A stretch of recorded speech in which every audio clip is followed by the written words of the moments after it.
Have you ever been cut so deep by your own mother that one sentence changed your entire family forever? Because that's exactly what happened to me at my dad's 60th birthday party. And what I said next? Well, let's just say some bridges aren't meant to be rebuilt. This is that. The morning sun streamed through my apartment windows as I carefully pressed my navy suit. Dad's 60th birthday was tonight, and after months of planning, everything had to be perfect. I'd spent weeks coordinating with caterers, booking the venue, and making sure every detail was exactly how he'd want it. The weight of responsibility sat heavy on my shoulders, but it was a burden I carried gladly. My phone buzzed with another text from Mom. "Did you remember the flowers?" I smiled.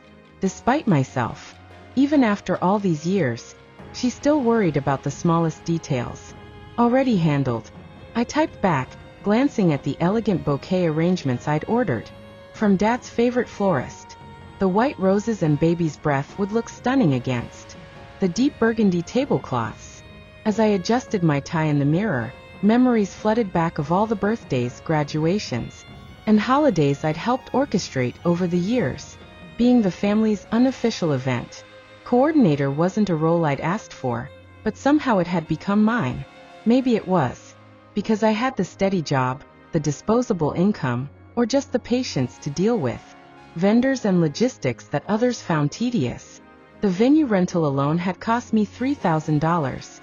Then there was the catering, the photographer, the live jazz trio Dad had mentioned loving at his friend's wedding last year. The numbers added up quickly, but seeing Dad's face light up would be worth every penny. He'd sacrificed so much for our family over the decades, working double shifts to put me through college, never complaining about the overtime that kept him away from home. My phone rang, interrupting my thoughts. "Everything's set up beautifully," the venue coordinator assured me. "The guests should start arriving around 7. I felt that familiar flutter of nervous excitement in my stomach.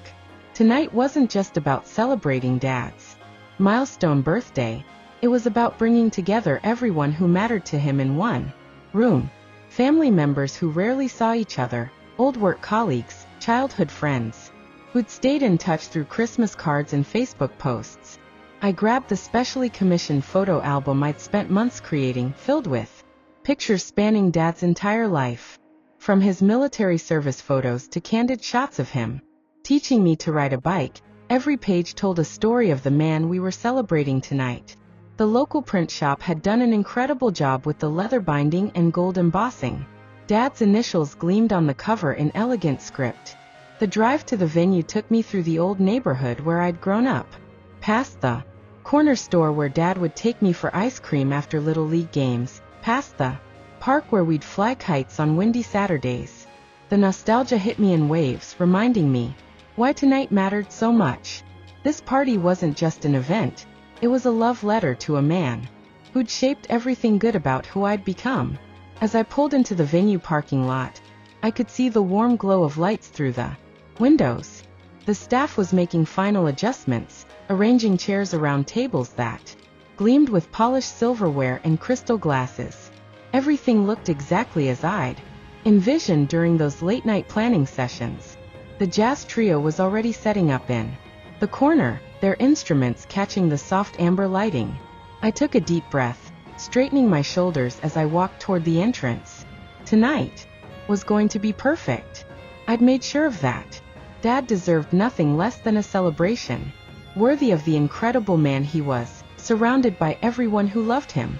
What could possibly go wrong when you'd planned every detail down to the last napkin fold?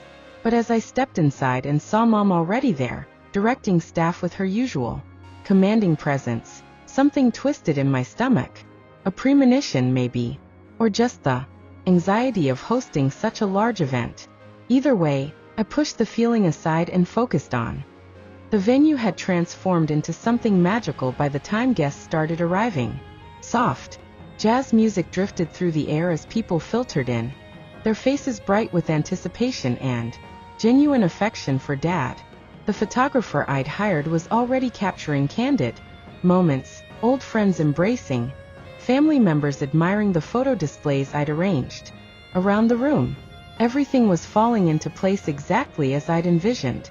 Dad walked in precisely at 7:30, his eyes widening as he took in the sea of familiar faces. His old army buddy Jim had driven down from Portland. His college roommate Mike had flown in from Chicago. Cousins, neighbors, co-workers.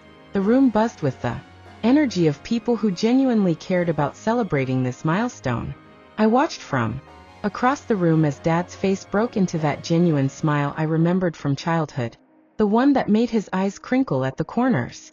"You outdid yourself, kiddo," he whispered when he found me near the gift table. His hand squeezed my shoulder in that way that instantly transported me back to being 10 years old. "This is incredible. I can't believe you remembered to invite Mrs. Henderson from next door." I grinned, proud that my attention to detail was paying off. Every person in this room represented a chapter in Dad's life, carefully chosen and personally invited. The dinner service began flawlessly. The caterers I'd selected moved like a well-orchestrated dance, serving Dad's favorite prime rib alongside roasted vegetables and those garlic mashed potatoes he'd always requested for special occasions. Conversations flowed easily between tables, with guests sharing stories that sparked laughter and the occasional happy tear. This was exactly what I'd hoped for, a celebration worthy of a man who'd touched so many lives. Mom seemed to be enjoying herself, graciously accepting compliments on the beautiful decorations and delicious food. She moved through the crowd like the natural hostess she'd always been, making sure everyone felt welcome and included. For a moment, watching her charm Dad's old co-workers with stories I'd heard a dozen times before, I felt that familiar warmth of family unity. Tonight, we were all on the same team, all here for the same reason. The jazz trio shifted into Dad's favorite song, "The Way You Look Tonight," and I watched him ask Mom to dance.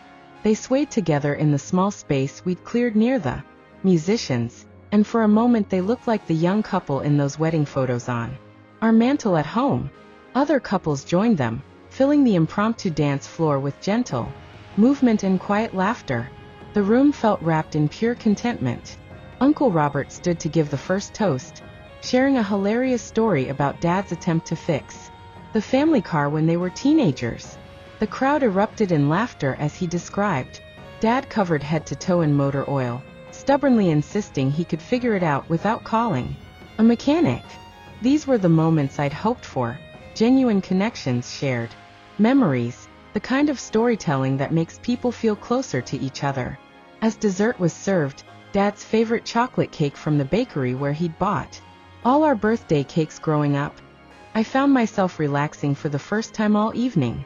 The hard work was done. Everyone was happy, fed, and thoroughly entertained. The photographer was capturing beautiful moments that Dad would treasure for years to come. I'd pulled off the perfect party for the perfect dad.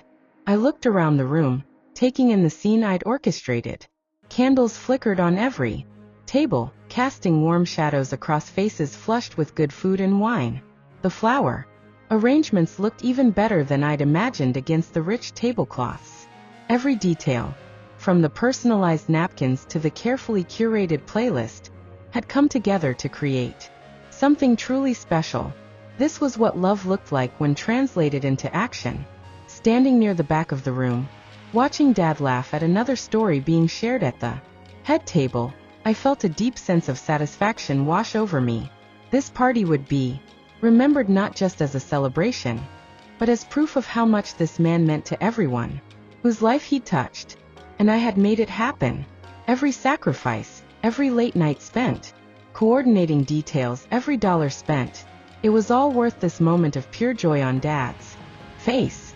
The evening had reached that perfect golden hour when everyone was comfortable, slightly buzzed from good wine, and sharing their most heartfelt stories about Dad. I was standing near the gift table, watching him open presents with the enthusiasm of a child on Christmas morning. His genuine delight at each thoughtful gesture filled my chest with warmth. This was exactly the celebration he deserved after 60 years of putting everyone else first. That's when Sarah approached me with tears in her eyes. Sarah, my little sister who lived 3 states away and rarely made it home for holidays anymore. I can't believe you put all this together, she whispered, pulling me into a fierce hug that smelled like her favorite perfume and childhood memories. Dad looks so happy. You're amazing for doing this. Her words hit differently than all the other compliments I'd received that evening. Coming from family, they meant everything. But as Sarah and I were embracing, I caught sight of Mom's expression across the room. Something cold and calculating flickered across her face as she watched our interaction. It was the same look she'd given me countless times growing up whenever she felt I was getting too much attention or praise. A familiar knot formed in my stomach, but I pushed it aside. Tonight wasn't about old patterns or childhood dynamics. Tonight was about Dad. The gift opening continued, and I watched nervously as Dad approached the photo album I'd created. This was the moment I'd been most anxious about. Would he appreciate the months of work I'd put into collecting photos, writing captions, and having it professionally bound? His hands trembled slightly as he opened the cover, and I saw his eyes fill with tears as he took in the carefully arranged memories spanning his entire life. This is incredible, Dad announced to the room, his voice thick with emotion. Look at this. Every phase of my life, perfectly preserved. The detail, the thought that went into this. He held up a page showing his wedding photos next to recent pictures of him with the grandkids. The room erupted in appreciative murmurs as people crowded around to see the album. My chest swelled with pride and relief. He loved it. All those late nights sorting through boxes of old photos had been worth it. But then Mom's voice cut through the warm atmosphere like a blade through silk. Well, of course he went overboard with the gifts, she said with a laugh that didn't reach her eyes. Her words were addressed to Aunt Linda, but spoken loud enough for the nearby tables to hear. He always tries so hard to buy our affection. It's sweet really how much he wants to belong. The casual cruelty in her tone made several people shift uncomfortably in their seats. I felt my face flush hot as the words sank in. She was diminishing my gift, my entire contribution to this evening, in front of everyone who mattered to Dad, making it sound like some desperate attempt to purchase love, rather than a genuine expression of it. But before I could process the full impact of her comment, she continued with something that stopped my heart completely. You know how it is, Mom said, her voice carrying that false sweetness she used when delivering her cruelest observations. He's not even family technically. Not really.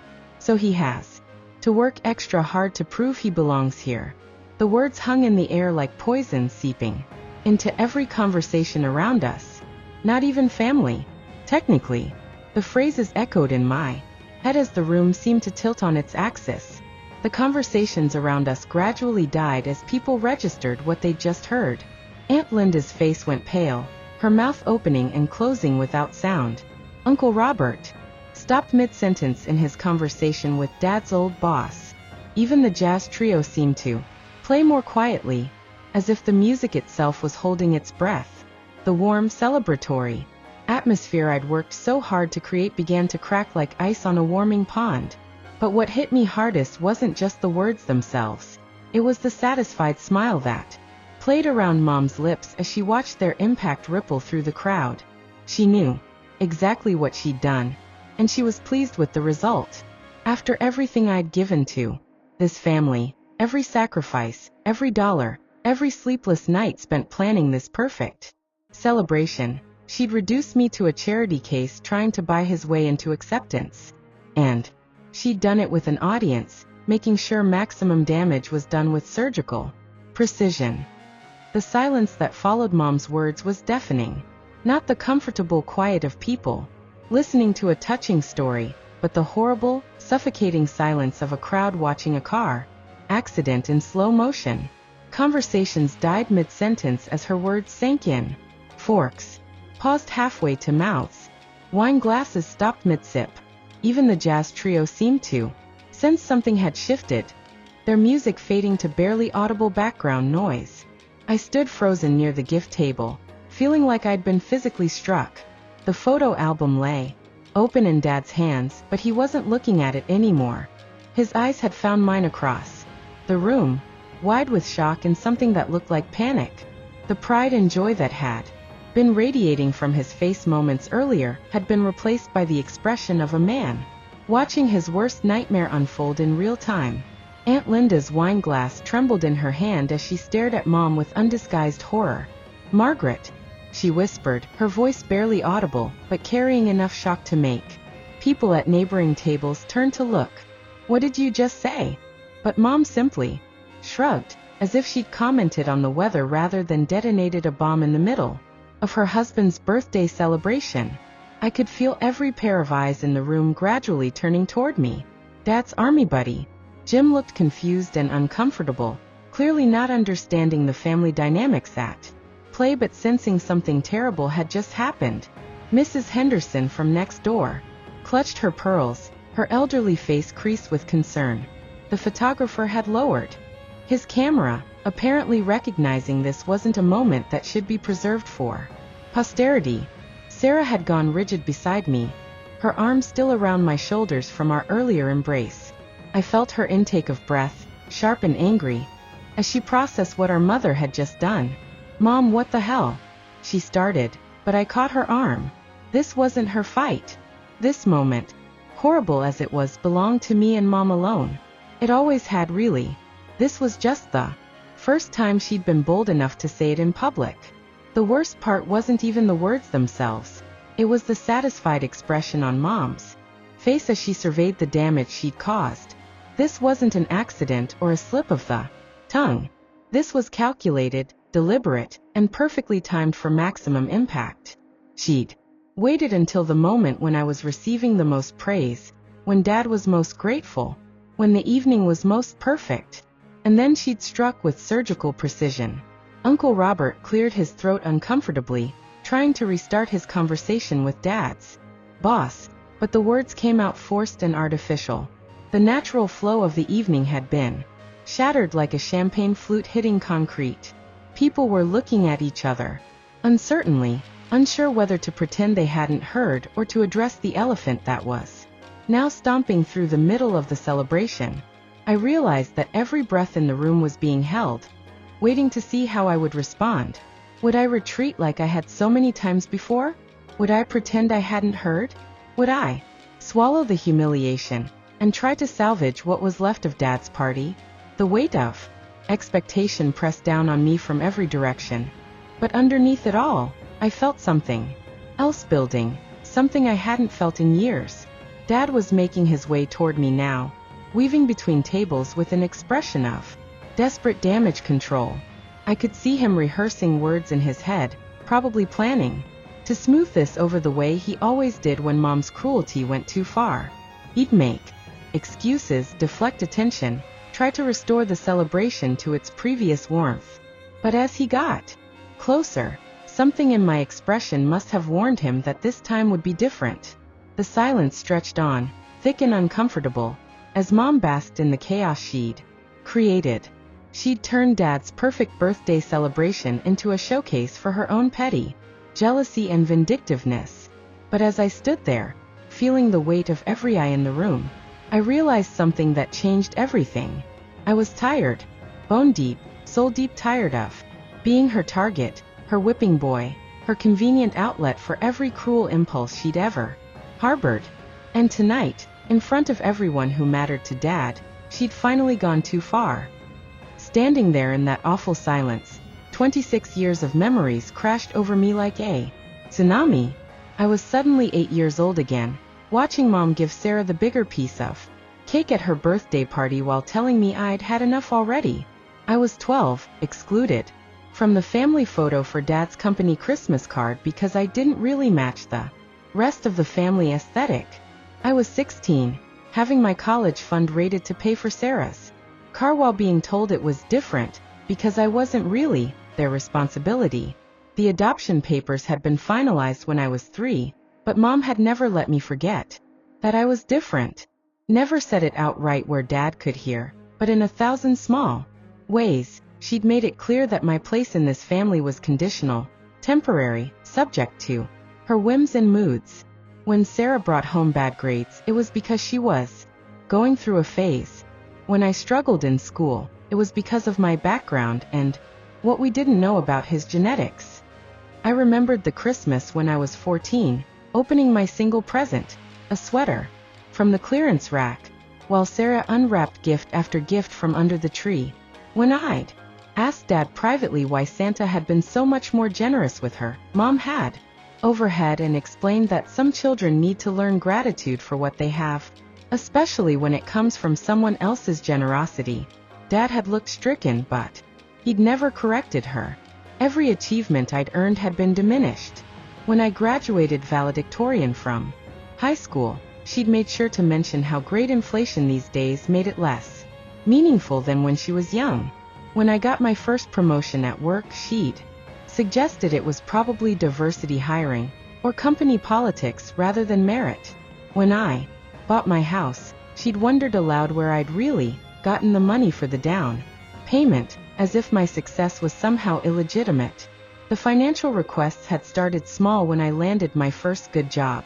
Just a loan to help with Sarah's college expenses. A little help when Dad needed dental work. Emergency funds when their hot water heater broke. But the payments always flowed in one direction, and the gratitude was always temporary. I wasn't contributing to family expenses. I was paying rent for my place at their table, and we all knew it. I thought about all the holidays I'd hosted when their house was too small for everyone. All the family vacations I'd funded because it would be such a shame if we couldn't all go together. All the times I'd swallowed my hurt and wrote another check because I was so desperate to feel like I truly belonged somewhere. And Mom had let me pay, let me sacrifice, let me exhaust myself trying to earn something she'd never intended to give me. The cruelest part wasn't even the money. It was how she'd weaponized my love for Dad against me. She knew how much he meant to me, knew that threatening my relationship with him was the one thing that could make me tolerate anything. She'd used that knowledge like a scalpel, cutting me down to size whenever I got too comfortable, too confident, too much like I actually belonged in this family. But tonight was different. Tonight she'd miscalculated. Instead of targeting me in private, where I could absorb the blow silently, she'd humiliated me in front of everyone who mattered to Dad. She'd destroyed his celebration, hurt people he cared about, and showed her true colors to an audience that included his oldest friends and closest colleagues. She'd been so focused on putting me in my place that she'd forgotten to consider the collateral damage. As I stood there feeling decades of suppressed pain and anger coursing through my veins, I realized something profound had shifted. I wasn't that desperate little boy anymore, frantically trying to earn love that would never be freely given. I wasn't the teenager who'd rather die than lose his place in this family, no matter how precarious. I was a grown man who'd spent his entire adult life subsidizing the very people who'd never truly accepted him. The room was still holding its breath, waiting to see if I would crumble the way I always had before, waiting to see if I would swallow this latest humiliation and find a way to smooth things over, to restore the celebration and pretend Mom's cruelty was just an unfortunate misunderstanding. But as I looked around at all these faces, people who'd known me since childhood, who'd watched me try so hard to belong, I felt something I'd never experienced before. The absolute, liberating certainty that I was done, completely, irrevocably done with being anyone's consolation prize. The silence had stretched on long enough. I could see Dad approaching with that familiar expression of desperate diplomatic intervention, ready to smooth over Mom's latest cruelty, with excuses and deflection.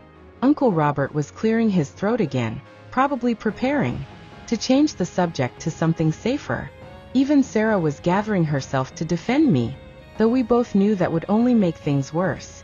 Everyone was ready to pretend this hadn't happened, to sweep it under the rug where all of Mom's casual cruelties lived. But something had crystallized inside me during those awful seconds of silence, a clarity I'd never experienced before. I wasn't going to be rescued this time.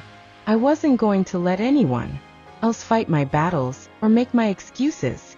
And I sure as hell wasn't going to pretend that what just happened was acceptable. For the first time in my adult life, I was going to speak my own truth, regardless of the consequences. I looked around the room at all these people who'd known me since childhood. Dad's army, Buddy Jim, who'd taught me to throw a football in their backyard, Mrs. Henderson, who'd given me homemade cookies when Mom decided I was too chubby for dessert, Aunt Linda, who'd always slipped me an extra birthday present when she thought no one was looking. These weren't strangers. These were people who'd witnessed my desperate attempts to belong for decades. The weight of their attention didn't feel oppressive anymore. Instead, it felt like validation, like finally having witnesses to something that had been happening in shadows for too long.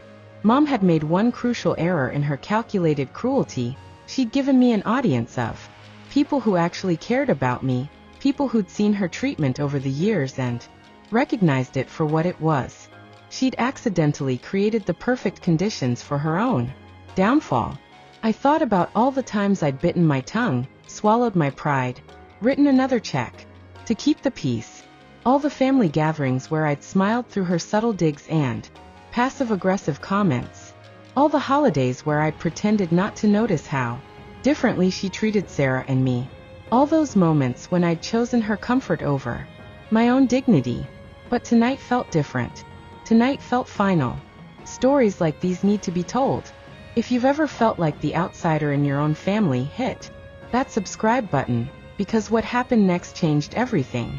My hand found the crystal wine glass I'd been holding, still half full of the expensive vintage I'd chosen specifically for Dad's celebration. The weight of it felt solid and real in my palm, grounding me in this moment that would divide my life into before and after. I lifted it slowly, deliberately, feeling the room's energy shift as people realized I wasn't retreating this time. "You know what, Mom?" I said, my voice carrying clearly across the sudden hush. The words came out steadier than I felt, each syllable deliberate and measured. "You're absolutely right."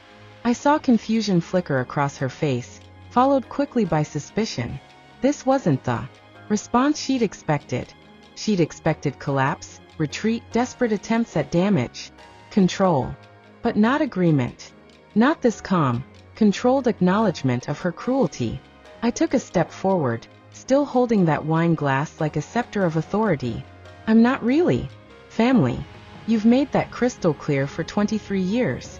The room seemed to lean in, collectively, sensing that something significant was about to happen. Dad had stopped his approach, frozen between tables with an expression of growing alarm. He could sense the change in me too. The shift from wounded child to someone who was done playing by her rules. The power dynamic that had governed our relationship for decades was about to shatter completely. Mom's satisfied smile was fading as she began to realize that her perfect moment of cruelty had backfired spectacularly. She'd wanted to humble me in front of everyone, to remind me of my place in her carefully constructed hierarchy. Instead, she'd given me permission to stop pretending that place was acceptable. She'd freed me from the chains I'd wrapped around myself in my desperate desire to belong. And as I stood there with all those eyes on me, I felt something I'd never experienced in this family before: complete and utter control. For once in my life, Mom wasn't dictating the terms of our interaction. She'd played her hand, shown everyone exactly who she was. Now it was my turn to show them exactly who I'd become. I raised the wine glass higher, and in that moment, I felt 23 years of suppressed truth crystallize into 7 perfect words. Words that would end one chapter of my life and begin another. Words that would finally balance the scales between us. I looked directly at Mom, her satisfied smirk faltering as she began to sense that her calculated cruelty had badly miscalculated the target. "Perfect," I said, my voice carrying across the silent room with absolute clarity. "Then don't ask me for any more money." The effect was instantaneous and devastating. Mom's face went through a sequence of expressions in rapid succession: confusion, realization, horror, and finally, pure panic. Her wine glass trembled in her hand as the full implications of what I'd just said hit her. Not just the words themselves, but what they revealed to everyone in that room about our families' true dynamics. Dad's face drained of all color as he processed what my response had exposed. He was a smart man, and he immediately understood that my calm, matter-of-fact delivery meant this wasn't an empty threat or a moment of emotional outburst. This was a decision that had been building for years, waiting for exactly the right moment to emerge. And Mom had just provided that moment with devastating precision. Aunt Linda audibly gasped, her hand flying to her mouth as she realized the implications of my statement. If I was saying, "Don't ask me for any more money," it meant I'd been giving the money all along. Significant amounts, judging by my tone. Uncle Robert's eyes widened as he began connecting dots he'd apparently missed before. The expensive venue, the professional catering, the photographer. Suddenly it became clear who had been funding this family's lifestyle. Sarah's sharp intake of breath told me she was putting pieces together too. All those family vacations she'd thought Dad paid for. The new car Mom had gotten last year when insurance covered everything after her minor accident. The kitchen renovation that had happened right after my last promotion. Our parents' comfortable lifestyle despite Dad's modest teacher's pension was making sense in a whole new way. The room remained frozen in that awful tableau as the weight of revelation settled over everyone. Mom had tried to humiliate me by pointing out my outsider status, but instead, she'd accidentally revealed that the outsider was the one keeping this family financially afloat. She'd meant to diminish my contributions, but she'd actually highlighted how essential they'd become to everyone's comfort and security. I could see the calculation happening behind Mom's eyes as she frantically tried to figure out how to salvage this situation. But it was too late for damage control. The truth was out there, now, witnessed by everyone who mattered to Dad. There would be no explaining this away, no spinning it as a misunderstanding or an unfortunate choice of words. She'd drawn first blood, and I'd responded with surgical precision.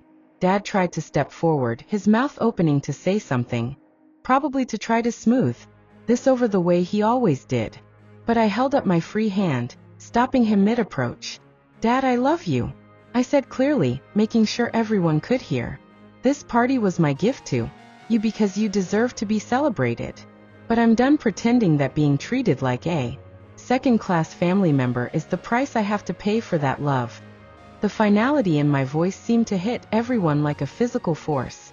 This wasn't a threat that could be negotiated away or a tantrum that could be waited out. This was a boundary being drawn with absolute clarity. Mom had spent decades using my love for Dad as leverage against me, and I'd just removed that weapon from her arsenal. She could no longer hold my place in this family hostage, because I was no longer willing to pay the ransom. As the silence stretched on, I realized something profound had just happened. I hadn't just stood up to Mom. I'd reclaimed my own dignity in front of everyone who'd watched me sacrifice it for years. And judging by the expressions around the room, they were seeing me clearly for the first time, not as the outsider desperately trying to belong, but as the foundation that had been holding this whole structure together, a foundation that had just announced it was no longer available for exploitation. The silence that followed my words felt different from before, heavier, more final. It wasn't the uncomfortable quiet of waiting for someone to speak. It was the profound hush that falls when everyone understands that something fundamental has just shifted forever.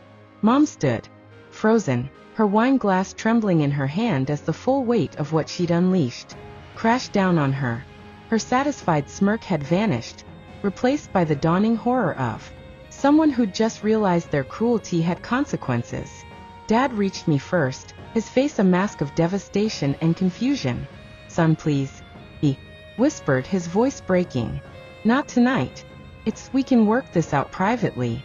But I could see in his eyes that he already understood this wasn't something that could be smoothed over with quiet family diplomacy. The truth was out now, witnessed by everyone who mattered to him, and there was no putting it back in the box. Around the room, I watched as 23 years of family dynamics suddenly made sense to people who'd been watching from the outside. Uncle Robert's face had gone pale as he connected the dots, the expensive family vacations, Mom's new car, the kitchen renovation. That had happened right after my promotion. Aunt Linda covered her mouth with her hand, tears forming in her eyes as she realized how blind they'd all been to what was really happening. Mrs. Henderson, Dad's elderly neighbor who'd known me since I was 3 years old, slowly stood up from her table. Her weathered face was set in lines of fierce determination as she made her way across the room to where I stood. "You're a good man," she said loudly, enough for everyone to hear, her voice carrying the authority of her 83 years. "And anyone who can't see that doesn't deserve you." Her words hit the room like a benediction, validating what many others were probably thinking but hadn't dared to say. Sarah broke away from her table and rushed to my side, tears streaming down her face. "Oh, my God," she breathed, the pieces finally clicking into place for her too. All those times. The trips, the money, everything. How long has this been going on? Her voice was thick with guilt and horror as she realized she'd been benefiting from the very dynamic that had been slowly destroying her brother. The sister I'd protected and provided for was finally seeing the cost of her comfort. Mom tried to recover, her voice rising in that familiar tone she used when backed into a corner. "This is ridiculous," she declared, looking around the room desperately for allies who weren't there. "He's being dramatic over nothing. I never said he wasn't family, I just meant." But her words died as she met the cold stares of people who'd just witnessed her calculated cruelty firsthand. There was no explaining this away, no spin that could make her behavior seem acceptable. The jazz trio had stopped playing entirely now, their instruments silent as they watched the drama unfold. Even they seemed to understand that this moment was too important for background music. The room held its breath as Dad struggled with the reality that his perfect birthday celebration had become the catalyst for his family's reckoning. This wasn't how any of us had imagined the evening would end. I looked at Mom directly, feeling a strange sense of peace wash over me. "You got exactly what you wanted," I told her calmly. "You wanted to remind everyone that I'm not really family. Mission accomplished. But here's what you forgot. If I'm not family, then I don't have family obligations. No more emergency loans. No more funding family vacations. No more pretending that writing checks will eventually earn me the acceptance you've made clear I'll never have." Uncle Robert slowly stood up, his glass raised toward me. "To a young man who's shown more class in 5 minutes than some people show in a lifetime," he announced, his voice carrying across the stunned room. Several others followed his lead, rising to their feet with their glasses held high. It wasn't the toast Dad had planned for his birthday, but it felt more honest than anything else that had happened that evening. As more people stood in what felt like a spontaneous show of support, I saw something in Dad's eyes that I'd never seen before. Pride mixed with profound sadness. He was proud of how I'd handled myself, but devastated by the realization of what his wife had put me through for decades. The man who'd tried so hard to treat both his children equally was finally seeing how impossible that had been when one parent was actively working against that goal. The photographer had quietly disappeared, apparently understanding that this wasn't a moment that should be preserved in the birthday album. The catering staff retreated to give us privacy, leaving our family to confront truths that had been festering in silence for too long. And as I stood there, surrounded by people who were finally seeing me clearly, I realized that Mom had given me the greatest gift possible. She'd freed me from the exhausting job of trying to earn something that was never going to be offered freely.